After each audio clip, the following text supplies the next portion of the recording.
تمنا مدتوں سے ہے جمال مصطفیٰ دیکھوں،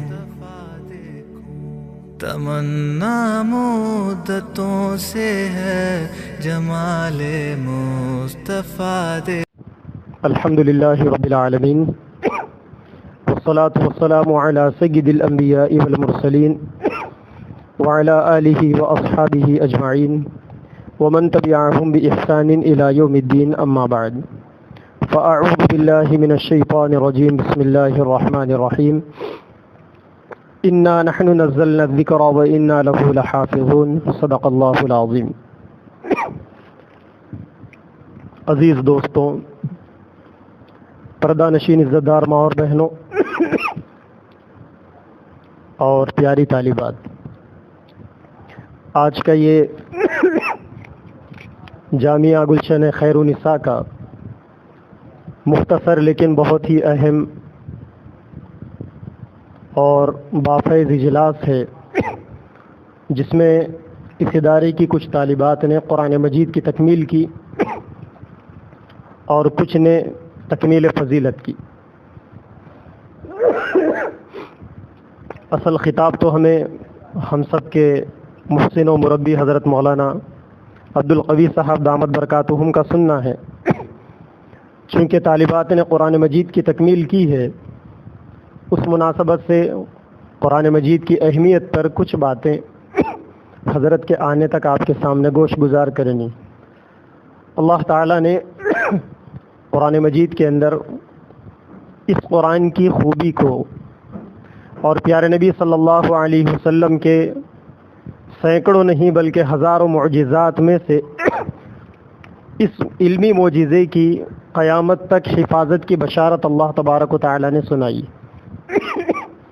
اس قرآن مجید سے پہلے اللہ تعالیٰ نے اور بھی آسمانی کتابیں نازل فرمائی تھیں۔ مشہور کتابیں تو آسمانی 4 ہے،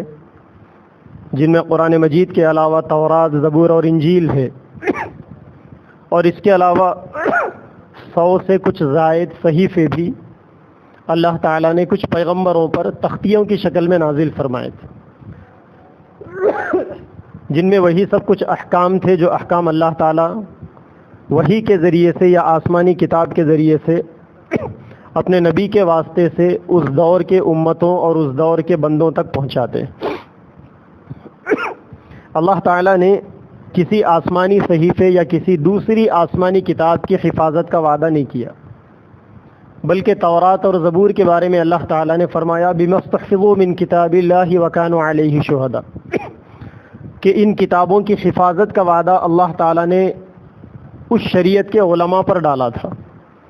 ان کتابوں کی حفاظت کی ذمہ داری اس شریعت کے علماء کے اوپر تھی، لیکن اس شریعت کے علماء نے ان کتابوں کے اندر تحریف کی، اس کے اندر اپنی جانب سے کچھ ملاوٹ کر دی۔ آج روئے زمین کے اوپر انجیل کے کئی صحیفے آپ کو ملیں گے، اور جتنے صحیفے اس وقت انجیل کے جتنے نسخے دنیا کے اندر موجود ہے، ہر ایک کے ماننے والوں کا دعویٰ یہ ہے کہ یہ صحیح صحیفہ ہے۔ ظاہر بات ہے کہ ایک کتاب آسمان سے نازل ہوئی ہے، اور آج اس کتاب کے کئی ماننے والے، ان کے اندر گروپ بندیاں ہو جاتی ہے، اور ہر گروپ کا اپنا ایک الگ نسخہ ہوتا ہے، اور ہر ایک کا یہ دعویٰ ہوتا ہے کہ یہ صحیح ہے، اس کے علاوہ سب غلط ہے۔ تو صرف ان کے دعوے کو ہی اگر کاؤنٹ کر لیا جائے تو یہ بات تو طے ہے کہ وہ سارے صحیفے کسی نہ کسی کے نزدیک غلط ہیں، اور اہل اسلام کے نزدیک، مسلمانوں کے نزدیک تو وہ سارے صحیفے ویسے بھی بالیقین غلط ہیں۔ زبور کا آج پوری روئے زمین کے اوپر کہیں نام و نشان نہیں ملتا۔ اسی طریقے سے تورات جو سیدنا موسیٰ علیہ السلام پر اتاری گئی تھی، اس شریعت کے ماننے والے آج بھی موجود ہیں، بھلے ہی انہوں نے اس کے اندر تحریف کر دی، اپنی جانب سے اپنے خواہشات کو انہوں نے اس میں شامل کر لیا، یہودی اقوام، لیکن اس کے باوجود آج وہ تورات بھی اپنی اصل حالت کے اندر موجود نہیں۔ لیکن اللہ تبارک و تعالیٰ نے قرآن مجید کی حفاظت کا وعدہ خود اپنے ذمے لیا، اور اس قرآن مجید کی حفاظت کا ظاہری سبب تو یہ ہے کہ اللہ تعالیٰ نے اس قرآن کے الفاظ کو اس امت کے دلوں میں محفوظ کر دیا. اس امت کے دل اس قرآن کے الفاظ کا خزانہ ہیں، اور اس امت کے علماء کے دل اس قرآن کے الفاظ کے ساتھ ساتھ اس قرآن کے معانی اور اس کے مطالب جو اللہ تبارک و تعالیٰ کو مقصود ہے، محمود ہے، پسندیدہ ہے، اور جو اللہ تبارک و تعالیٰ کے نزدیک معتبر ہے، اس امت کے علماء کرام کے قلوب اس کا خزانہ ہے. تو اس طریقے سے اللہ تبارک و تعالیٰ نے جب انا نحن نزلنا الذکر کہ ہم نے قرآن مجید کو اتارا ہے، وَإِنَّا لَهُ لَحَافِظُونَ اور ہم ہی اس کی حفاظت کریں گے، تو جب اللہ تعالیٰ نے اس کا وعدہ کر دیا ہے تو اب اس قرآن مجید کے الفاظ بھی اللہ تعالیٰ نے محفوظ کر دیے، اس کے معانی اور اس کے مطالب بھی اللہ تبارک و تعالیٰ نے علماء کرام کے ذریعے سے محفوظ کر دی. دنیا کے اندر یہ ایک واحد کتاب ہے جس کتاب کو دیکھنا بھی عبادت ہے، اس کتاب کو چھونا بھی عبادت ہے، اور اس کتاب کو پڑھنا بھی عبادت ہے، اس کتاب کا پڑھانا بھی عبادت ہے، اس کتاب کو سننا اور سنانا بھی عبادت ہے. حدیث پاک میں اللہ کے نبی صلی اللہ علیہ وسلم نے فرمایا کہ جس آدمی کو قرآن پڑھنا آتا ہے وہ خود قرآن پڑھے اور اس کے ثواب کو حاصل کرے، اور جنہیں قرآن پڑھنا نہیں آتا وہ قرآن پڑھنا آنے والوں سے سنے، ان کو بھی برابر ثواب ملے گا، کچھ کمی نہیں ہو. ایک اور حدیث میں ہے کہ جنہیں قرآن دیکھ کر پڑھنا آتا ہے وہ دیکھ کر پڑھے، انہیں 1000 گنا ثواب ملے گا، 2000 گنا ثواب ملے گا، اور جنہیں قرآن حفظ یاد ہے، بغیر دیکھے کے پڑھنا آتا ہے، وہ بغیر دیکھے کے پڑھے، انہیں 1000 گنا ثواب ملے گا. تو قرآن کو بغیر دیکھے کے پڑھنے پر 1000 گنا ثواب، اور دیکھ کر پڑھنے پر 2000 گنا ثواب، اور پڑھنے والے کو بھی اتنا ہی ثواب ہے، اور اگر کسی کو پڑھنا نہیں آتا تو سننے والے کو بھی اتنا ہی ثواب. اور یہ ایک ایسی کتاب ہے جس کے بارے میں اللہ کے نبی نے فرمایا خیرکم من تعلم القرآن وعلمہ، کہ تم میں سب سے بہترین انسان وہ ہے جو قرآن کو سیکھے اور قرآن کو سکھائے، کیونکہ یہ قرآن اللہ تبارک و تعالیٰ کا کلام ہے، اللہ کی ذات سے نکلا ہوا ہے. ذات کا جس درجے مرتبہ ہوتا ہے اس ذات سے نکلے ہوئے کلام کا بھی وہی مرتبہ ہوتا ہے. دنیا کے اندر جب سے یہ میڈیا کا رواج چلا ہے، آپ دیکھیں گے کہ سب سے زیادہ اہمیت کن کے بول کو دی جاتی. ان میڈیا چینلوں کے اوپر سب سے زیادہ بول ان لوگوں کو دی جاتی ہے جن لوگوں کو سوسائٹی کے اندر، معاشرے کے اندر ایک امتیازی حیثیت حاصل. کبھی آپ نے نہیں دیکھا ہوگا کہ کسی میڈیا چینل کے اوپر یہ کہا گیا کہ فلاں فقیر کا یہ آرڈر ہے، فلاں غریب کا یہ آرڈر ہے، بلکہ آپ نے اس کے اوپر حکمرانوں کے آرڈر سنے ہوں گے، بادشاہوں کے آرڈر سنے ہوں گے، کیونکہ متکلم کی اہمیت سے کلام کی اہمیت کا اندازہ لگایا جاتا. اور یہ قرآن مجید اللہ تبارک و تعالیٰ کا کلام ہے اور اللہ تعالیٰ کی ذات سے نکلا ہے، اور یہ ہمیشہ رہنے والا ہے. یہ کلام ہمیشہ رہنے والا ہے، اور اس کلام کو اللہ تبارک و تعالیٰ نے پیارے نبی صلی اللہ علیہ وسلم کا علمی معجزہ بنایا، علمی معجزہ بنایا. اسی لیے اس کتاب سے متعلق ہر امر کو اللہ تبارک و تعالیٰ نے عبادت بنایا، اور اس کی حفاظت کا ذمہ اللہ تبارک و تعالیٰ نے خود اپنے اوپر لیا. مامون رشید ایک بادشاہ گزرے، ان کے دربار میں علمی مجلسیں ہوا کرتی تھی، اور اس کے اندر ہر مذہب کے لوگ آتے تھے. ایک دفعہ ایک علمی مجلس ہوئی، بہت سارے دینی مسائل کے اوپر مذاکرہ تھا. تو اس مجلس کے اندر ایک یہودی بھی آیا، اور وہ اپنے ظاہری شکل و شباہت سے اور اس کی جو وضاحت تھی، اس کا جو پہننے کا جو انداز تھا، کپڑے وغیرہ، اس سے ہی پتہ چلتا تھا کہ یہ کوئی معمولی آدمی نہیں. چنانچہ اس نے بھی اس علمی مجلس کے اندر شرکت کی، اور جن مسائل کے اوپر بحث و مباحثہ تھا اس میں بھی اس نے حصہ لیا، اور اس کی باتیں سامنے والے کو کافی متاثر کرنے والی تھی. تھا وہ یہودی، لیکن شریعت کے بارے میں بہت سی نالج تھی اس کے پاس، شریعت کے بارے میں بہت سا علم جانتا تھا وہ. مامون نے مجلس کے ختم ہونے کے بعد اس کو بلایا اور بلا کر اس سے یہ کہا کہ بھائی تم ہو تو یہودی لیکن دین کے بارے میں، اسلام کے بارے میں تمہاری معلومات اچھی ہے، تم مسلمان بن جاؤ۔ تو اس نے مسلمان بننے سے انکار کر دیا اور اپنے آبائی مذہب کو چھوڑنے سے اس نے انکار کر دیا۔ بات آئی چلے گئی، اس کے پھر 2-4 سال کے بعد پھر ایک دفعہ ہارون کے پاس ویسی ہی مجلس لگی تھی، یہ آدمی آیا لیکن اس دفعہ اس کا حلیہ بدلا ہوا تھا، اس دفعہ اس کی ظاہری شکل و شباہت بدلی ہوئی تھی، اور اس دفعہ جو مباحثہ ہونا تھا وہ قرآن کے علوم سے متعلق تھا۔ چنانچہ ہارون رشید مامون نے مجلس کے ختم ہونے کے بعد اس کو بلا کر کہا کہ بھائی تم وہی آدمی ہو جو پہلے یہودی تھے اور میں نے تم کو اسلام کی دعوت پیش کی تھی اور تم نے ماننے سے انکار کر دیا تھا، اور آج کیا وجہ ہے کہ تم مسلمانوں کی شباہت لے کر آئے ہو، حالانکہ جب تم نے اسلام کو قبول نہیں کیا تھا؟ تو اس نے کہا کہ بات دراصل ایسی ہے کہ جب میں گزشتہ دفعہ آپ کے پاس یہاں شریک ہوا تھا، اس کے بعد میں یہاں سے گیا تو میرے دل کے اندر یہ خیال آیا کہ اسلام کی حقانیت اور اسلام کی صداقت کو پرکھنا چاہیے، چونکہ میں قرآن کا بھی ماہر ہوں اور ہوں یہودی تو تورات کا تو بنیادی طور پر ماہر ہوں، اور میں نے زبور اور انجیل کا بھی علم حاصل کیا۔ اس نے کہا کہ میں نے انجیل کے 3 نسخے اپنے ہاتھوں سے لکھے، وہ اچھا رائٹر بھی تھا، اچھا خطاط بھی تھا، تحریر بہترین انداز میں لکھنا جانتا تھا۔ تو اس نے کہا کہ میں نے انجیل کے 3 نسخے اپنے ہاتھوں سے لکھے اور اس میں بہت ساری جگہوں پر میں نے گڑبڑ کر دی اور لے جا کر اس کو عیسائیوں کے کلیسا میں نے فروخت کرنا چاہا۔ جب میں وہاں پر گیا بیچنے کے لیے تو میری اس ظاہری تحریر کی خوبصورتی کو دیکھ کر لوگ دیوانہ وار اس کو خریدنے لگے اور وہ ہاتھوں ہاتھ بک گیا۔ پھر اس کے بعد میں نے اپنی کتاب کو بھی ایسا ہی لکھا، اس کے 3 نسخے میں نے لکھے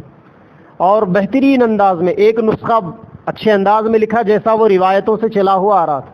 اس کے علاوہ جو 2 نسخے تھے ان 2 نسخوں کے اندر میں نے اپنی طرف سے کچھ ملاوٹ کر دی، اس نے اپنی طرف سے ملا دیا۔ پھر میں ان کو لے کر عیسائیوں کے مذہبی جو گرجا ہوتا ہے یہودیوں کا چرچ، وہاں گیا اس کو بیچنے کے لیے، وہاں بھی یہ ہاتھوں ہاتھ بک گیا، اور زبور تو اس زمانے میں ویسے بھی ناپید مذہب تھا۔ پھر میں نے قرآن کے 3 نسخے لکھے اور بہترین انداز میں اس کو لکھ کر ایک مسجد کے سامنے جا کر میں نے اپنا کاؤنٹر لگایا بیچنے کے لیے۔ لوگ آتے تھے، آ کر اس کو پڑھ کر دیکھتے، اس کے اندر جو میں نے ملاوٹ کی تھی اس ملاوٹ کو دیکھ کر لوگ رکھ دیتے، واپس چلے جاتے۔ تو اس طریقے سے علماء تو علماء، حفاظ تو حفاظ، ایک عام مسلمان جو قرآن کو ناظرہ پڑھنا جانتا ہے وہ مسلمان بھی جب دیکھتا میرے ان لکھے ہوئے قرآنوں کو اور دیکھتا کہ اس کے اندر کچھ ملاوٹ ہوئی ہے وہ رکھ دیتا، چلے جاتا۔ تو اس چیز نے مجھے بہت متاثر کیا اور اسی تأثر کی بنیاد پر میں نے مذہب اسلام کو قبول کر لیا، کیونکہ ایک ایسا مذہب ہے جس مذہب کی بنیادی کتاب قرآن مجید ہے۔ اللہ تعالیٰ نے جب اس کی ظاہری الفاظ کی حفاظت کا ذمہ اس درجے اللہ تعالیٰ نے اس کا اہتمام کیا ہے، تو پھر اس کے معانی کے اندر کون ملاوٹ کر سکتا ہے؟ اور اس میں اللہ کے نبی صلی اللہ علیہ وسلم کی صریح حدیث بھی موجود ہے کہ اللہ تبارک و تعالیٰ ہر زمانے کے اندر ایسے لوگوں کو پیدا کریں گے جو دین کو ملاوٹ سے پاک کریں گے۔ یہی وجہ ہے کہ آج جو دین صحیح انداز میں موجود ہے یہ وہی دین ہے جو اللہ کے نبی صلی اللہ علیہ وسلم کے زمانے سے چلا ہوا آ رہا ہے، اور تاریخ بھی شاہد ہے کہ تاریخ کے اندر جتنا اسلام اور مسلمانوں کو مٹائے جانے کی کوششیں ہوئی اور آج بھی ہو رہی ہے، اتنا اگر کسی اور قوم یا کسی اور مذہب کو مٹانے کی کوششیں ہوتی تو آج روئے زمین کے اوپر سے وہ مذہب مٹ جاتا اور اس مذہب کے ماننے والے مٹ جاتے۔ تو یہ قرآن مجید کا امتیاز ہے کہ اللہ تبارک و تعالیٰ نے اس کے الفاظ کو بھی محفوظ کر دیا اور اللہ تبارک و تعالیٰ نے اس کے معانی کو بھی محفوظ کر دیا۔ دیگر آسمانی کتابوں کی حفاظت کا ذمہ اللہ نے نہیں لیا، لیکن قرآن مجید کی حفاظت کا ذمہ اللہ تبارک و تعالیٰ نے لیا۔ تو قرآن مجید ایک الفاظ کا نام ہے اور دوسرے معانی کا نام ہے۔ اللہ تعالیٰ نے قرآن مجید کے الفاظ کو لوگوں کے عقلوں کے ذریعے ان کے دلوں میں محفوظ کر دیا، اور قرآن مجید کے معانی کو اللہ تبارک و تعالیٰ نے علماء کرام کے فہم اور ادراک کے ذریعے سے ان کے دل و دماغوں کے اندر محفوظ کر دیا۔ یہی وجہ ہے کہ یہ قرآن علم کا منبع ہے، علم کا سرچشمہ ہے۔ اللہ تعالیٰ نے اس کتاب کو کتاب ہدایت بنایا، ہدی للمتقین، یہ کتاب ہدایت کی کتاب ہے، اور سارے انسانوں کے ہدایت کے لیے اللہ تبارک و تعالیٰ نے اس قرآن مجید کو اور اس کتاب کو نازل فرمایا ہے۔ تو اس کتاب میں غور و فکر کرنا، اس کتاب میں تدبر کرنا انسان کو زندگی کے بہت سارے راز اور حیات نصیب فرماتا، اور یہ ایسی قرآن مجید ہے کہ جس آدمی نے اس کے اندر جتنا غوطہ لگایا، جس آدمی نے اس کے اندر اپنے آپ کو اس میں چھپے ہوئے موتیوں کو تلاش کرنا چاہا، اللہ تبارک و تعالیٰ نے اتنی چیزیں ان کو اس قرآن مجید سے دی۔ کہتے ہیں کہ اس قرآن مجید کے اندر حضرت شاہ ولی اللہ محدث دہلوی رحمۃ اللہ علیہ فرماتے ہیں کہ قرآن مجید میں 5 قسم کے علوم ہیں، 5 قسم کے بنیادی علوم حضرت شاہ ولی اللہ صاحب نے تفسیر کے اصولوں کو ایک جگہ پر جمع فرمایا ہے، اور ان کی ایک مختصر سی کتاب ہے لیکن بڑی ادق کتاب ہے جس کا نام الفوز الکبیر ہے۔ اس میں حضرت شاہ ولی اللہ صاحب نے لکھا ہے کہ قرآن مجید کے اندر اللہ تعالیٰ نے 5 قسم کے علوم بیان فرمائے، لیکن امام جلال الدین سیوطی رحمۃ اللہ علیہ فرماتے ہیں کہ اللہ تعالیٰ نے قرآن مجید کے اندر 80 قسم کے علوم کو جمع کیا۔ حضرت امام جلال الدین سیوطی رحمۃ اللہ علیہ نے اپنے فہم اور ادراک سے قرآن کے اندر جب تفکر کیا، تدبر کیا، تو اس کے اندر ان کو 80 قسم کے علوم نظر آئے۔ اسی طریقے سے امام اکبر شیخ محی الدین ابن العربی رحمۃ اللہ علیہ کے بارے میں مشہور ہے کہ انہوں نے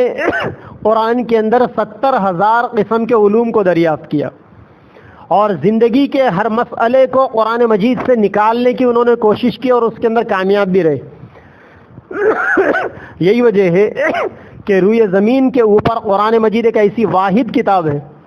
جس کے اندر ہر زمانے کے علماء نے غور و فکر کیا، اور اپنے اپنے فہم و ادراک سے انہوں نے اس کے اندر سے موتیوں کو چن کر نکالا۔ اللہ تعالیٰ نے قرآن مجید کو ایسا علوم کا سمندر بنایا۔ سیدنا امام اعظم ابو حنیفہ رحمۃ اللہ علیہ، جن کی شریعت کے آج دنیا کے اندر 80% مسلمان فالوورز ہیں، جن کے مسلک کے ماننے والے، سیدنا امام اعظم ابو حنیفہ رحمۃ اللہ علیہ کے مسلک میں 12,70,000 مسائل کو قرآن اور احادیث سے مستنبط کیا گیا،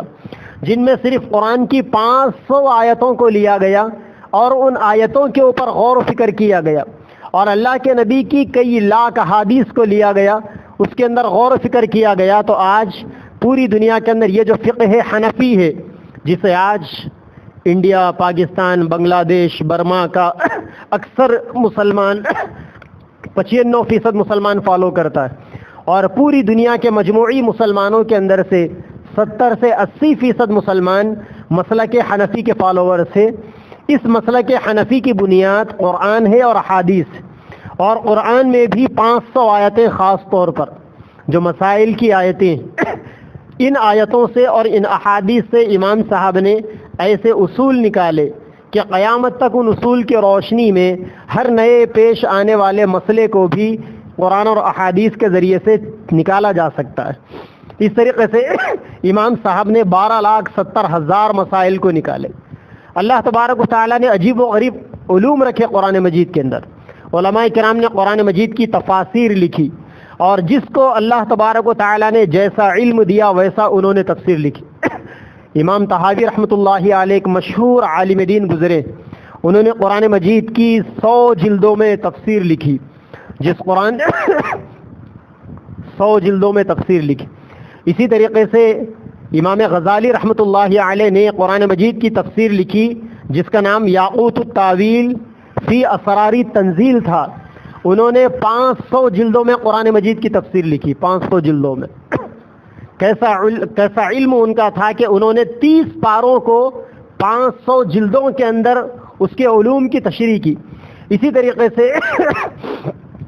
حدائق ذات بہجہ کے نام سے امام محی الدین ابن العربی رحمۃ اللہ علیہ کی تفسیر تھی، جو 1000 جلدوں میں 1000 والیوم میں وہ تفسیر لکھی ہوئی تھی۔ یہ جو کتاب آپ کو رکھی ہوئی دکھ رہی ہے، اس طریقے سے 1000 والیوم کے اندر قرآن مجید کی تفسیر کو لکھا گیا تھا۔ اسی طریقے سے ایک تفسیر تھی الاستغنا نام کی، وہ بھی تقریباً 1000 جلدوں پر مشتمل تھی۔ اسی طریقے سے تفسیر علوی ایک تفسیر تاریخ کے اندر کبھی ہوا کرتی تھی جو 1000 جلدوں پر مشتمل تھی۔ امام محمد ابن عبد الوہاب رحمۃ اللہ علیہ نے 2 لاکھ عربی اشعار کے اندر قرآن مجید کی تفسیر کو لکھا تھا. تو اللہ تبارک و تعالیٰ نے علماء کرام کو اپنے اپنے دور میں ایسے علوم دیے تھے کہ انہوں نے اپنے فہم اور ادراک کی بنیاد پر قرآن مجید کی تفاسیر کو لکھا. خود امام فخر الدین رازی رحمۃ اللہ علیہ کے بارے میں مشہور ہے کہ انہوں نے 500 جلدوں میں قرآن مجید کی تفسیر لکھی. لوگوں نے ان سے کہا کہ حضرت کون پڑھیں گے اس؟ پھر اس کے بعد انہوں نے اس کا اختصار کرنا چاہا تو 80 جلدوں میں اس کو انہوں نے مختصر کیا. پھر لوگوں نے کہا کہ حضرت ان 80 جلدوں کو پڑھنے کے لیے بھی لمبی عمر چاہیے، اچھا خاصا وقت چاہیے، کون پڑھیں گے؟ پھر اس کے بعد انہوں نے تیسری دفعہ ان تفسیر کا جب اختصار کیا تو آج ان کی تفسیر کبیر 12 جلدوں کے اندر موجود ہے، جسے تفسیر رازی بھی کہا جاتا ہے. تو قرآن مجید یہ اللہ تبارک و تعالیٰ کی اتاری ہوئی کتاب ہے، جس کتاب کو اللہ تبارک و تعالیٰ نے سراپا عبادت بنایا، اور اس کتاب کو اللہ تبارک و تعالیٰ نے علوم کا سرچشمہ بنایا. اور اللہ تعالیٰ نے قرآن مجید کے اندر انقلاب کا مادہ رکھا ہے. یہ قرآن مجید اپنے اندر انقلاب کا مادہ رکھتا ہے. قرآن جن دلوں کے اندر جاتا ہے وہ دل بدل جاتے ہیں، اور قرآن جس دماغ کو سوچنے کی دستک دیتا ہے، اس قرآن مجید کی برکت سے اس دماغ کے افکار بدل جاتے ہیں، ان کی فکر بدل جاتی ہے، ان کی سوچ بدل جاتی ہے. اگر اس قرآن مجید کے انقلاب کے مادے کو دیکھنا ہو تو سب سے زیادہ صحابہ کرام کی زندگیوں کو دیکھا جاتا ہے کہ کس طریقے سے یہ قرآن ان کے سامنے آیا، اور قرآن نے ان کو سوچ اور فکر کی دعوت دی، اور قرآن مجید کی برکت سے ان کے خیالات بدل گئے، قرآن مجید کی برکت سے ان کی زندگیوں کے رنگ ڈھنگ بدل گئے اور قرآن مجید کی برکت سے ان کی سوچ بدل گئی. سیدنا عمر فاروق رضی اللہ تعالیٰ عنہ کا واقعہ تو آپ نے بارہا سنا ہوگا. جب وہ اپنے بہن کے گھر پر گئے تھے اور قرآن مجید کی کچھ آیتوں کی تلاوت جو اندر ہو رہی تھی وہ سیدنا عمر فاروق رضی اللہ تعالیٰ عنہ کے کانوں میں پڑ گئی تھی. گویا ان آیتوں نے سیدنا عمر فاروق کے دل و دماغ پر دستک دی، اور وہیں سے باوجود یہ کہ سیدنا عمر فاروق رضی اللہ تعالیٰ عنہ تلوار لے کر چلے تھے نعوذ باللہ اللہ کے نبی صلی اللہ علیہ وسلم کا خاتمہ کرنے کے لیے، لیکن جب اس قرآن کی آیتوں نے ان کے دل اور دماغ پر دستک دی تو انہوں نے اپنے بہن سے مطالبہ کیا کہ میں اس قرآن کو دوبارہ سننا چاہتا ہوں. چنانچہ جب بہن نے سنایا تو ان کے دل میں اور اشتیاق بڑھا. انہوں نے کہا کہ میں اسے پڑھنا چاہتا ہوں، مجھے پڑھاؤ. بہن نے ان کو غسل کروایا. جب وہ قرآن ان کے سامنے آئی تو پھر کیا ہوا؟ شاعر کہتا ہے آئے تھے قتل کرنے کو میرے حضور کو، آئے تھے قتل کرنے کو میرے حضور کو، قدموں میں وہ حضور کے مسلمان ہو گئے. اللہ کا کلام بھی کیسا کلام ہے، فاروق نے سنا تو مسلمان ہو گئے. تو یہ قرآن مجید اپنے اندر انقلاب کا مادہ رکھتا ہے. یہ قوموں کے اندر انقلاب کو بیدار کرنے کا مادہ رکھتا ہے. یہی وجہ ہے کہ حضرت شیخ الہند رحمۃ اللہ علیہ جو ہندوستان کی سرزمین کے بڑے عالم گزرے اور پوری تاریخ اسلام کے اندر اللہ تبارک و تعالیٰ نے غیر معمولی طور پر حضرت شیخ الہند کے فیض کو چلایا. ان کے تلامذہ میں سے اللہ تبارک و تعالیٰ نے ہر طالب علم کو ایک طالب علم کو ایسی حیثیت دی جو اپنے اپنے وقتوں میں پوری دنیا کے اوپر بھاری تھے. حضرت حکیم الامت مجدد ملت مولانا اشرف علی صاحب تھانوی رحمۃ اللہ علیہ حضرت شیخ الہند کے شاگرد تھے. امام حریت حضرت مولانا عبید اللہ سندھی رحمۃ اللہ علیہ حضرت شیخ الہند کے شاگرد تھے. شیخ الاسلام مجاہد آزادی حضرت مولانا حسین احمد مدنی رحمۃ اللہ علیہ جو سیاست اور مذہب کو ایک ساتھ لے کر چلتے تھے حضرت شیخ الہند کے شاگرد تھے. حضرت مفتی کفایت اللہ صاحب رحمۃ اللہ علیہ حضرت شیخ الہند کے شاگرد تھے. حضرت مولانا الیاس صاحب رحمۃ اللہ علیہ بانی تبلیغی جماعت حضرت شیخ الہند رحمۃ اللہ علیہ کے شاگرد تھے. حضرت شیخ الہند کو جب انگریزوں نے مالٹا کی جیل کے اندر قید کیا اور مالٹا کی قید تنہائی کے اندر امت کے زوال کے اسباب پر حضرت نے غور و فکر کیا، جب رہا ہو کر حضرت آئے ہیں تو حضرت نے ایک دفعہ دیوبند کے اندر خطاب کرتے ہوئے فرمایا کہ میں نے امت کی اس تنزلی کے اوپر غور و فکر کیا کہ اس کے اسباب کیا ہو سکتے ہیں. تو بنیادی طور پر اس کے 2 سبب مجھے معلوم ہوئے. پہلا سبب یہ ہے کہ امت نے قرآن کو چھوڑ دیا، اور دوسرا یہ ہے کہ امت کے اندر سے اتحاد اور اتفاق ختم ہو گیا. اگر امت کے اندر باہم اتحاد اور اتفاق پیدا ہو جائے اور امت 100% قرآن مجید کے حقوق کو ادا کرنے والی بن جائے. قرآن مجید کے حقوق کا مطلب قرآن مجید کے اوپر جیسا ایمان اور اعتقاد رکھنا ہے ویسا اعتقاد رکھنا، اور قرآن مجید کے الفاظ کی حفاظت کرنا، اس کے معانی کو سمجھنا اور تلاوت کے ذریعے سے بھی اس کا حق ادا کرنا، اور زندگی کے اندر اعمال کے ذریعے سے قرآن مجید کو اپنا اوڑھنا بچھونا بنانا. یہ وہ چیزیں ہیں کہ اگر امت اس کو اپنی زندگیوں کا اوڑھنا بچھونا بنائے گی تو حضرت نے کہا کہ آج امت کے زوال کے اسباب میں سے یہ 2 بنیادی سبب ہے. اگر ان 2 چیزوں کو امت دوبارہ حاصل کر لے تو پھر اللہ تبارک و تعالیٰ آج کے گئے گزرے زمانے کے اندر بھی امت کو وہی عروج عطا فرمائیں گے جو کسی زمانے کے اندر اللہ تبارک و تعالیٰ نے صحابہ کرام کو دیا تھا. تو قرآن مجید کو اللہ تبارک و تعالیٰ نے قوموں کی تبدیلی کے لیے، قوموں کے اندر انقلابات کو برپا کرنے کے لیے اللہ تعالیٰ نے قرآن مجید کو دیا. یہی وجہ ہے کہ اللہ کے نبی صلی اللہ علیہ وسلم نے فرمایا ان اللہ تبارک و تعالیٰ یرفع بها اقوام، اللہ تبارک و تعالیٰ اسی قرآن مجید کے ذریعے سے لوگوں کو اٹھاتے ہیں. اسی قرآن مجید کے ذریعے سے اللہ تبارک و تعالیٰ امتوں کو عزت بخشتے ہیں، اور اسی قرآن مجید کے ذریعے سے کچھ قومیں وہ بھی ہوتی ہے جو ذلیل و خوار ہوتی. وہ کون سی قومیں ہوتی ہے جو قرآن مجید کے ذریعے سے عزت سے نوازی جاتی؟ وہ قومیں ہوتی ہے جو قرآن مجید کے حقوق کو ادا کرتی ہے. تو میرے بھائیوں قرآن مجید کی حفاظت کا ذمہ اللہ تعالیٰ نے لیا ہے. تو اس قرآن مجید کی حفاظت کا ظاہری سبب تو یہ ہے کہ اس قرآن مجید کو پڑھا جائے، اس کو یاد کیا جائے. یہ الگ بات ہے کہ اللہ تبارک و تعالیٰ اس قرآن مجید کے ذریعے سے اگر امت اس کے حقوق کو ادا کرے گی تو اللہ تبارک و تعالیٰ امت کے جان و مال، عزت و آبرو کو بھی محفوظ فرما دیں گے. آزادی سے پہلے جب یہاں پر ایک طرف کانگریس اور دوسری طرف مسلم لیگ کی الگ الگ ریاستوں میں حکومت تھی، اور ان دونوں جماعتوں کے الگ الگ لیڈر اپنے اپنے موقف کو دلائل کے روشنی میں مستدل کیا کرتے تھے، تو اس زمانے کے اندر ایک مسلم لیگ کے لیڈر ہوتے تھے، وزیر بھی تھے وہ، جن کا نام کے فضل حق صاحب تھا، جو علامہ شبیر احمد عثمانی رحمۃ اللہ علیہ کے مرید بھی تھے. تو قرآن مجید کے بڑے عاشق تھے، روزانہ اٹھتے بیٹھتے سوتے جاگتے قرآن کی تلاوت کرنا ان کا بنیادی مشغلہ تھا. یہ الگ بات ہے کہ وہ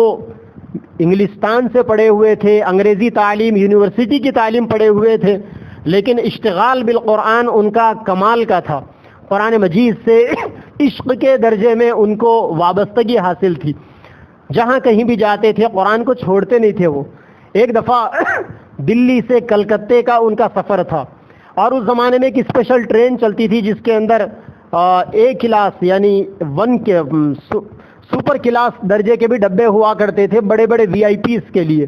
چنانچہ اس ڈبے کے اندر بھی ان کے لیے ٹکٹ، ان کے لیے برتھ بک کیا گیا. جب وہ ٹرین کے اوپر سوار ہو گئے تو انہوں نے اپنے خادم سے پوچھا کہ قرآن مجید کہاں ہے؟ خادم نے کہا کہ میں رکھنا بھول گیا تھا. وہ اتنے خفا ہوئے کہ انہوں نے کہا کہ میں بغیر قرآن مجید کے یہ سفر کر نہیں سکتا. چنانچہ وہ پرانے دلی ریلوے اسٹیشن پر اتر گئے. کہتے ہیں کہ جب وہ ریل کے ڈبے سے اتر رہے تھے تو اس ڈبے کے اندر اور بھی بہت سارے بڑے بڑے غیر قوم کے لیڈر بھی تھے. انہوں نے ڈاکٹر کے فضل حق صاحب کا مذاق اڑایا کہ عجیب پاگل انسان ہے، قرآن کے نہ ہونے کی وجہ سے اتنا اہم سفر یہ کینسل کر رہا ہے. چنانچہ وہ تو ڈبے سے اتر گئے، ٹرین چل پڑی، ٹرین کلکتہ کے ریلوے اسٹیشن پر پہنچی. دوسرے دن اخبارات کے اندر یہ نیوز زینت بنی اخبارات کی کہ اس ریلوے اسٹیشن کا اس ٹرین کا جو 1 کلاس ڈبہ تھا، کسی کو دشمن کو پتا چل گیا کہ اس ڈبے کے اندر کے فضل حق صاحب آ رہے ہیں. چنانچہ انہوں نے اس ڈبے کے نیچے بم لگا دیا تھا. جب یہ ٹرین کلکتہ کے ریلوے اسٹیشن پر پہنچی، دھماکہ ہوا اور وہ ڈبہ اڑ گیا. بہت سارے لوگوں کی جان چلے گئی اور بہت سارے لوگ اس میں سے زخمی ہو گئے. تو اس کے بعد بہت سارے لوگوں نے کہا کہ ہم نے کہ فضل حق صاحب کو تو پاگل کہا تھا قرآن مجید کے نہ ہونے کی وجہ سے سفر کینسل کرنے کی بنیاد پر، لیکن کہ فضل حق صاحب بھی بڑے عقل مند نکلے اور اللہ تبارک و تعالی نے اس طریقے سے کہ فضل حق صاحب کی جان کو بچا لیا. تو یہ قرآن مجید جہاں ظاہری طور پر انسانوں کے جانوں کی حفاظت کا ضامن ہے، وہیں پر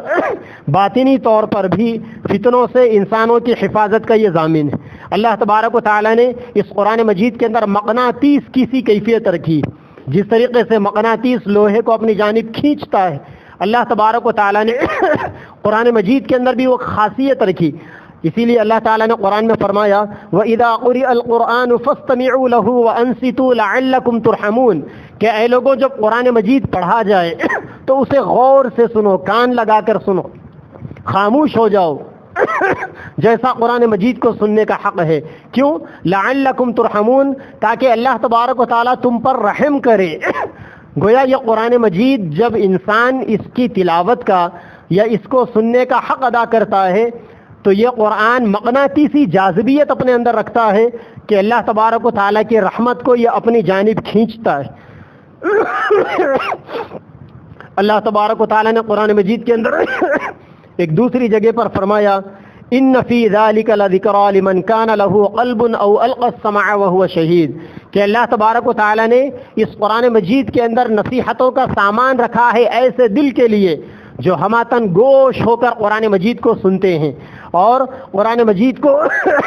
حاضر باشی کے ساتھ قرآن مجید کو لیتے ہیں۔ اللہ تبارک و تعالیٰ نے جن بچیوں کو حافظ قرآن بنایا ہے، اب تمہاری یہ ذمہ داری ہے، آپ کی یہ ذمہ داری ہے کہ آپ اس قرآن مجید کے حقوق کو ادا کریں۔ اللہ تبارک و تعالیٰ نے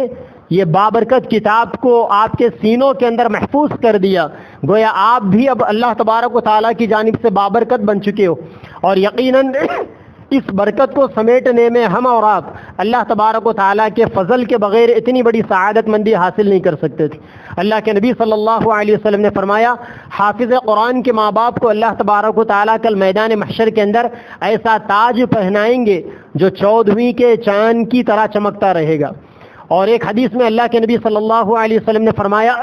کہ اس قرآن کو اگر بستے کے اندر بند کر دیا جائے اور اسے جلایا جائے تو وہ قرآن کو نہیں جلا سکتا۔ یہاں پر علماء کرام نے اس کی تشریح کرتے ہوئے لکھا کہ قرآن کو ظاہری طور پر بستے میں رکھ کر بھی جلا دیا جائے تو نہیں جلتا، اسی طریقے سے یہ قرآن جس سینے کے اندر محفوظ ہو جاتا ہے گویا ان سینے والوں کو بھی اللہ تبارک و تعالیٰ جہنم کی آگ کے اندر نہیں جلائیں گے۔ اللہ تبارک و تعالیٰ اپنے بندوں میں سے جس کو چاہتے ہیں اسی کو قرآن مجید کی حفاظت کے لیے استعمال فرما لیتے ہیں۔ اللہ تعالیٰ نے قرآن مجید کے اندر فرمایا ثم اورثنا الکتاب الذین اصطفیناہ من عبادنا، ہم اپنے بندوں کے اندر جسے چن لیتے ہیں، جسے چاہتے ہیں اسے قرآن مجید کی حفاظت کے لیے، اس کا وارث بنانے کے لیے ہم منتخب فرما دیتے ہیں۔ میری بہنوں اور پیارے بھائیوں، جن بچیوں نے آج قرآن مجید کی تکمیل کی، یہ اللہ تبارک و تعالیٰ کی جانب سے بڑی سعادت مندی آپ کے حصے میں آئی ہے۔ نہ صرف یہ کہ آپ کے حصے میں بلکہ ان بچیوں کے ماں باپ بھی بڑے مبارک ہیں کہ ان کے بچوں کو اللہ تبارک و تعالیٰ نے انہوں نے ہمت کی اور اللہ تعالیٰ نے ان کے ہمت کے بقدر قرآن مجید کو ان کے سینوں میں محفوظ کر دیا۔ اب ہماری یہ ذمہ داری ہے کہ اب ہم اس قرآن مجید کے حقوق کو ادا کریں۔ قرآن مجید کے حقوق کو کیسے ادا کیا جائے گا؟ قرآن مجید کے حقوق کو ادا کرنے کا پہلا حق تو یہ ہے کہ اس کی تلاوت کا التزام کیا جائے، اس کی تلاوت کی جائے، کیونکہ اللہ تبارک و تعالیٰ نے جب قرآن کی حفاظت کا ذمہ لیا، وعدہ لیا، اور اس کی ظاہری شکل اللہ تبارک و تعالیٰ نے حفظ قرآن کی شکل میں ظاہر فرمائی۔ اگر کوئی حافظ قرآن اس قرآن کی تلاوت نہیں کرے گا تو پھر یہ قرآن دلوں کے اندر محفوظ بھی نہیں ہوگا۔ یہی وجہ ہے کہ ایک مولانا کہتے ہیں کہ جب بندہ یا بندی حافظ قرآن بنتے ہیں تو اللہ تعالیٰ ان کی پیشانی کے اندر ایک بدر منیر کو پیدا کر دیتے ہیں۔ اب وہ قرآن مجید کو 1 سال اگر نہیں سناتے ہیں، اس کی تلاوتوں کا اہتمام نہیں کرتے ہیں تو پھر وہ آدھے حافظ رہ جاتے ہیں، اور اگر دوسرا سال بھی وہ ایسا ہی گزار دے تو پھر یہ قرآن ان کو خدا حافظ کہتا ہے۔ اللہ تعالیٰ نے اس قرآن مجید کو ایک ایسے اونٹ سے مشابہ فرمایا جو اونٹ بھگوڑا ہوتا ہے، اگر اس کو بن کر نہ رکھا جائے تو وہ آزاد چلا جاتا ہے، کہیں بھی گم جانے کے اس کے اندیشے ہوتے۔ قرآن مجید کی حفاظت کا بنیادی سبب یہ ہے کہ اس قرآن مجید کی تلاوت کی جائے۔ جو بچیاں قرآن مجید یہاں پر تکمیل کی ہیں اب وہ اپنے اوپر لازم کر لے، ضروری کر لے کہ مجھے روزانہ اتنے پارے کم از کم تلاوت کرنا ہے، کیونکہ اب اللہ تبارک و تعالیٰ نے آپ کو زبانی طور پر قرآن مجید کو پڑھنے کی توفیق دے دی۔ بہت کم مواقع پر ایسا ہوتا ہے کہ آپ کو قرآن کھول کر دیکھنے کی نوبت آتی ہے، لہٰذا اب آپ اپنے اوپر لازم کر لیں کہ مجھے روزانہ اتنے پارے قرآن بہرحال تلاوت کرنے۔ ہمارا بھی بنات کا مدرسہ ہے، ایک طالبہ ہمارے پاس سے بھی انہوں نے حفظ قرآن مکمل کیا، 3-4 سال ہو گئے. ہم نے ان سے پوچھا تو کہنے لگے کہ الحمدللہ قرآن آج بھی ویسا ہی پختہ ہے جیسا پڑھنے کے وقت جب ہم اساتذہ کو سناتے تھے پختہ ہوا کرتا تھا. اس کا ہم نے سبب پوچھا. عام طور پر ہماری بہنوں کے اندر یہ تاثر ہے، لوگوں میں یہ باتیں مشہور ہیں کہ اپنی بچیوں کو حافظ قرآن نہیں بنانا چاہیے کیونکہ بچیاں عورتیں قرآن کو محفوظ نہیں رکھ سکتی، اسے یاد نہیں رکھ پاتی. تو ہم نے ان سے پوچھا کہ آپ کے پاس کیا شکل ہے قرآن کی تلاوت کی، آپ نے کیا ترتیب بنائی؟ تو انہوں نے کہا کہ قرآن مجید کے 30 پارے میں نے ہر دن پر 5 پاروں کو تقسیم کر دیا. ہفتے کے دن میں پہلے پارے سے 5ویں پارے تک، اتوار کے دن 6ویں پارے سے 10ویں پارے تک اس طریقے سے میں تلاوت کرتی ہوں. تو گویا ہفتے سے جمعرات تک پورا مکمل قرآن تلاوت میں آ جاتا ہے. روزانہ 5 پاروں کی تلاوت ہوتی ہے. ان 6 دنوں کے اندر قرآن مجید کی مکمل تلاوت ہو جاتی اور اس کے لیے الگ سے اہتمام کر بیٹھنے کی ضرورت نہیں پڑتی. گھر کے جو کام کاج ہے وہ کرتے ہوئے چلتے پھرتے اٹھتے بیٹھتے بھی قرآن کی تلاوت ہو جاتی. اور جہاں کہیں بھی کچھ اٹکی ہوتی ہے نمازوں کے موقع پر قرآن کو کھول کر دیکھ لیا جاتا ہے یا پھر کچھ گڑبڑ ہوتی ہے تو خاوند کو سنا دیا جاتا ہے. تو اس طریقے سے ہفتے کے ان 6 دنوں میں ہفتے سے لے کر جمعرات تک پوری قرآن کی تلاوت ہو جاتی. اور جمعرات کی رات سے چونکہ وہ شب جمعہ ہے، جمعہ کے دن کی مغرب تک وہ درود شریف پڑھتی ہیں. ان سے پوچھا گیا کہ آپ کتنے درود پڑھتے ہیں؟ تو انہوں نے کہا کہ ہم نے اپنے اکابرین دیوبند میں دیکھا، ان کی سوانح کو پڑھا. حضرت مولانا رشید احمد گنگوہی رحمۃ اللہ علیہ روزانہ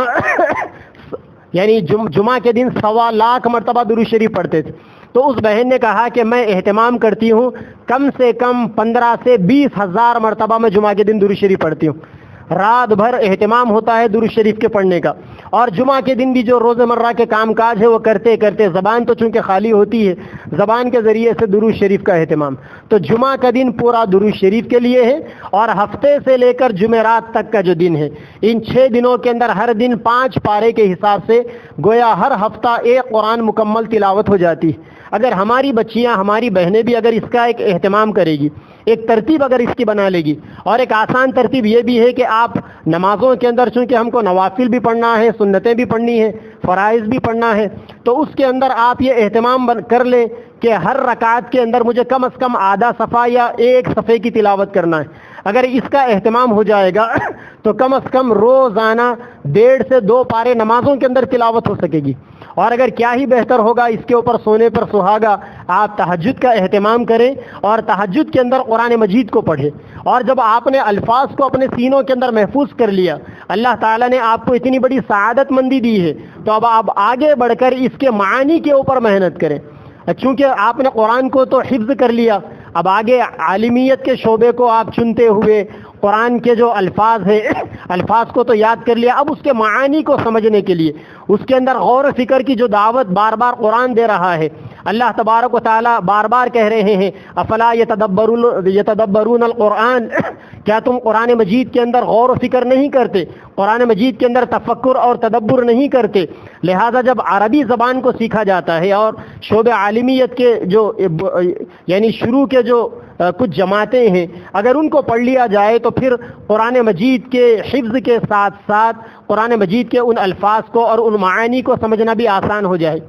اور جب انسان ان معانی کو سمجھتا ہے تو اب قرآن انسان کو دعوت فکر و عمل دیتا ہے، غور و فکر کرنے کی دعوت دیتا ہے. اب انسان کے دماغ کے بند دروازے کھلنے لگتے ہیں اور دل کے اوپر جو گھیٹیاں لگی ہوئی ہے وہ کھلنے لگتی ہے. اب انسان اس کے اوپر غور و فکر کرتا ہے. ہمارے علماء دیوبند میں ایک بڑے بزرگ گزرے ہیں حضرت مولانا مناظر حسن گیلانی رحمۃ اللہ علیہ، ان کے خطوط کی ایک کتاب ہے خطوط گیلانی کے نام سے، اگر اللہ تعالیٰ موقع دیں تو آپ اس کو پڑھیے. حضرت مولانا مناظر حسن گیلانی رحمۃ اللہ علیہ نظام کے زمانے میں حیدرآباد کے اندر عثمانیہ یونیورسٹی کے اندر بھی پروفیسر تھے وہ، اور اللہ تبارک و تعالیٰ نے بہت سارے علوم کا انہیں جامع بنایا تھا. دنیاوی علوم کے بھی ماہر تھے اور دینی علوم کے تو ماہر ہی تھے. آج ان کی لکھی ہوئی جو کتابیں ہیں اگر ان کتابوں کو پڑھا جائے تو اندازہ ہوتا ہے کہ اللہ تبارک و تعالیٰ نے حضرت کے اندر کیسا کمال پیدا کر دیا تھا. ان کے خطوط کو اس زمانے کے کچھ مشاہیر کے نام لکھے گئے، تو ان کے ایک بہت قریبی دستراست ہوتے تھے حضرت مولانا عبد الباری ندوی رحمۃ اللہ علیہ. انہوں نے ان کے نام خط لکھا، چونکہ خط لکھنے والے بھی ایک عالم ہیں اور جن کو خط لکھا جا رہا ہے وہ بھی عالم ہیں. عالم کا مطلب اب یہ قرآن مجید کی تلاوت کے ساتھ، قرآن مجید کو سننے کے ساتھ اس کے الفاظ اور معانی کو باہم سمجھ سکتے ہیں. تلاوت کی جائے تو وہ سمجھ سکتے ہیں کہ کس آیت کے اندر اللہ تبارک و تعالیٰ نے کس قسم کے موضوع کو بیان کیا. چنانچہ انہوں نے مولانا عبد الباری ندوی صاحب کو خط لکھا. انہوں نے ایک سوال کیا تھا، اس کا جواب دیتے ہوئے انہوں نے کہا کہ آپ کو میرا یہ مشورہ ہے کہ آپ ابھی قرآن مجید کی تفسیر مت پڑھیے. بھلے ہی پڑھنے کے زمانے کے اندر آپ نے قرآن کی تفسیر پڑھی ہے، اور بھی بہت ساری سینکڑوں تفاسیر ہے قرآن کی. علماء کرام فراغت کے بعد اس کا مطالعہ کرتے ہیں اپنے علم کو جلا بخشنے کے لیے. انہوں نے مشورہ دیا مولانا مناظر حسن گیلانی رحمۃ اللہ علیہ نے کہ آپ کو میرا مشورہ یہ ہے کہ آپ ابھی قرآن مجید کی تفسیر مت پڑھیے،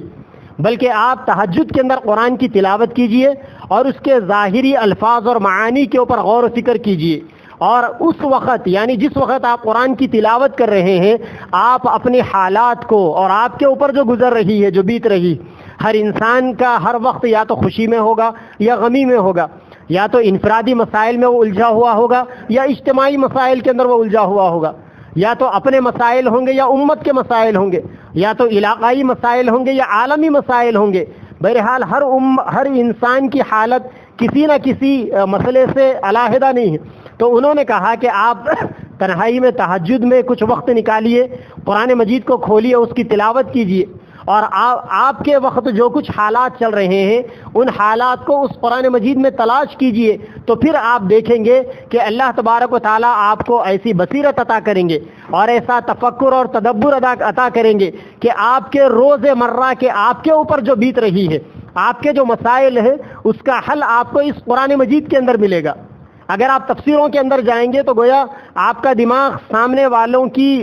والوں کو علوم کو لے کر اسی کے تابع ہو جائے گا، لیکن آپ کے دل کے اندر جو کچھ آ رہا ہے یا پھر آپ کے اوپر جو کچھ بیت رہی ہے، اس کے لیے آپ براہ راست قرآن مجید سے استفادہ کرنے اور قرآن مجید سے روشنی حاصل کرنے کا یہی ایک ذریعہ ہے. علامہ اقبال رحمۃ اللہ علیہ کے بارے میں مشہور ہے، ان کا معمول تھا وہ روزانہ فجر کی نماز کے بعد تلاوت کرتے تھے. تو ان کے والد جو فی نفسی خود بھی اپنے وقت کے بڑے نیک انسان تھے اور ہمارے اکابر سے وہ تعلق رکھتے تھے، عقیدت کا ان کا ایک تعلق تھا، اور قرآن مجید کے اندر تفکر اور تدبر کرنے کا ایک مزاج تھا. علامہ اقبال کہتے ہیں کہ میں جوانی کے اندر ابتدائی عمر میں جب کبھی بھی قرآن مجید کی تلاوت کرتا تھا تو میرے والد میرے بازو سے گزرتے اور مجھے پوچھتے کہ بیٹا کیا کر رہے ہو، تو میں انہیں کہتا کہ قرآن پڑھ رہا ہوں. تو میرے والد مجھے یہ کہتے کہ تمہیں قرآن بھی پڑھنا آتا ہے، کبھی اگر موقع ملا تو میں تمہیں بتاؤں گا کہ قرآن کیسی پڑھی جاتی. علامہ اقبال کہتے ہیں کہ والد تو یہ بات کہہ کر چلے جاتے تھے، میں دن بھر سوچتا رہتا تھا کہ قرآن کیسے پڑھی جاتی. ایک لمبے عرصے تک والد میرے دل کے اندر تڑپ کو جگاتے رہے اور مجھے یہی باتیں کہہ کر مجھے سوچنے پر مجبور کرتے رہے. چنانچہ ایک دفعہ میں نے فرصت سے والد کو بٹھایا اور بٹھا کر پوچھا کہ ابا جان آپ ہی بتائیے کہ قرآن مجید کیسا پڑھا جاتا ہے. تو علامہ اقبال کے والد نے ان سے کہا کہ بیٹا جب کبھی بھی قرآن پڑھو تو اس تصور کے ساتھ پڑھو کہ اللہ تعالیٰ یہ قرآن براہ راست تم پر نازل کر رہا ہے، یہ قرآن براہ راست تم سے مخاطب ہے. جب تم براہ راست اس قرآن کو اپنا مخاطب سمجھو گے تو پھر تمہیں سمجھ میں آئے گا اس قرآن مجید کے اندر اللہ تبارک و تعالیٰ کیا کہنا چاہتے ہیں اور زندگی کے کس شعبے کے اندر کیسی اس قرآن مجید کے ذریعے سے ہمیں رہبری ملتی. اللہ تعالیٰ نے اس کتاب کو کتاب ہدایت بنایا، ھدی للمتقین. یہ کتاب ہدایت کا سامان ہے تقوی والوں کے لیے. افلا یتدبرون القرآن ام علی قلوب اقفالها، کیا لوگوں کے دلوں کے اوپر قفل لگے ہوئے ہیں، کیا ان کے دلوں کے اوپر گھیٹی لگی ہوئی ہے، کیا ان کے دل بند ہیں جو قرآن مجید کے اندر تفکر اور تدبر نہیں کرتے. جو قومیں قرآن مجید کے اوپر تفکر اور تدبر کرتی ہے اور قرآن مجید کے اندر غور و فکر کرتی ہے، انہی قوموں کو مصائب سے نکلنے کے راہیں ملتی. اللہ تبارک و تعالیٰ انہی قوموں کو حالات سمجھاتے ہیں. صحابہ کرام رضوان اللہ تعالیٰ علیہ مجمعین کی مبارک زندگیاں ہمارے سامنے.